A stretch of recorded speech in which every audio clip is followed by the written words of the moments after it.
Technically speaking, 2007's Trick or Treat is a black comedy horror anthology. And technically that's the case, but what it is really is a very cleverly interconnected example of, as I said, an anthology of 4 separate stories which all are very much so interconnected and are directly connected by one character in particular. And that's not a spoiler, you can see him on the front of the box. The character's name is Sam, he's a small character with a sack on his head, and this movie was a film that I went into without overly high expectations. Obviously I wanted to enjoy it, but I don't particularly care for Halloween-related movies. It's not that I dislike them, I just don't particularly care about Halloween and the surrounding traditions. I love monsters and I love horror films in general, but to me it just doesn't have to have anything to do with Halloween for me to enjoy it. That being said, what this film does with the traditions and stories and aura and visuals of a Halloween scenario is very good. Now the story itself I wouldn't say is particularly clever. What's clever about the film is the way it tells the story, because the story itself is relatively simple if you actually lay it out. It's the way that it's told that makes it good. Because as I said, the story revolves around quite a few different characters, many of whom don't even know each other. But it's all interconnected, and it's the way the story pans out and interconnects these 4 individual paths that makes it, for me, so enjoyable, and it also makes it very, very rewatchable. You will notice more and more clues and Easter eggs each time you watch Trick or Treat, and that's something which is kind of ironic, because you could kind of view the film as, to some degree, a mystery movie. How's it going to turn out? But that's actually not the case, because with a mystery movie, once you know the end, it kind of hurts the rewatchability to some degree, because you already know how it's going to pan out. With a movie like this, though, it's actually helped with each rewatching, because you notice more along the way, in a similar way to great films like Memento and The Machinist, which are very similar in that regard.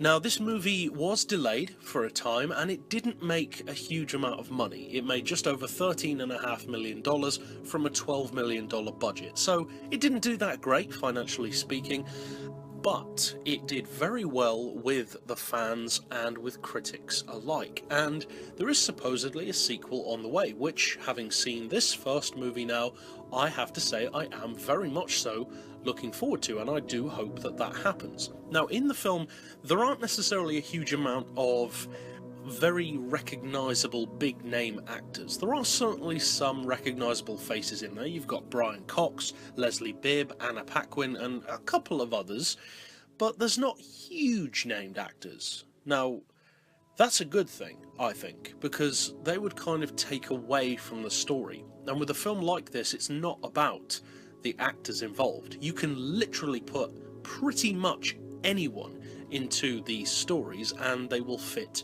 well, because it's not about the characters, it's about the story and how it plays out. And that also lends itself to the opportunity of great sequels, because the way this film plays out is very similar in some ways to a Hitchcock film. It has elements where the characters are almost secondary to the way the story is laid out, the way it works, the way it's structured. And as such, that type of story structure allows to swap around characters, kill off characters, save characters, bring in new characters, get rid of old ones, and it doesn't really matter, because what matters is the overarching story. And that's really good. It's kind of the structure of a TV show more than a movie, with this one central idea running through the whole thing. And it actually works really well, I think, as a movie, and it made what could have very easily been a mediocre story very, very enjoyable. But what about our individual scores? Well, first up we have the story and the plot, and I've discussed that at length. Now, I'm not going to give it a perfect 10, because as I said, the story itself Not the way it's told, but the story is relatively simple. It's the way it's told that makes it so outstandingly good for me. But I am going to give it a 9 because of just how well the story is told, how rewatchable it is, and how clever the way the plot unfolds is. What about the characters, their motivations, the reason why they do things, etc.? Well, for that I'm going to give it a 7, because as I said, the people aren't as important in a story like this. Of course, to some degree they're always important, but they're not as essential. Usually in a movie, you have to have at least one main character who runs through the whole thing that you can root for and follow the story of. Even if it's just for the sake of the story making sense, that usually has to be the case. In a film like this, it really doesn't. That's not essential at all. So, overall, the characters that are there are good, they're enjoyable, but you can tell pretty quickly that they're not needed. They're just pieces on a board. So the performances were good, they were interesting characters, but they are kind of cartoonized, very deliberately so. They feel like they're coming out of a graphic novel, and that was cool. So overall, I'm going to give the characters and the motivations a 7. As far as the look of the film, the special effects, etc., the overall appearance, I'm going to give the movie an 8, because it's a good looking film. The fact that it's centered around Halloween makes it, of course, very visually rich. You've got lots of costumes, makeup, props, the lighting is generally dark, and that allows for a great atmosphere. It blends colours but also darkness very well, allows for humour and fear to almost be blended seamlessly, and it all complements itself. As far as special effects, there are some, and the ones that are used are practical, and that's great to see. So overall, it's not phenomenal visually, but it's certainly above par. So I'm giving it an 8. As far as the audio, the soundtrack, the music in general, I'm going to give it another 7, because it's definitely above the baseline of 5. It's not necessarily the most memorable music ever, but I did find it enjoyable. The sound design in general is good.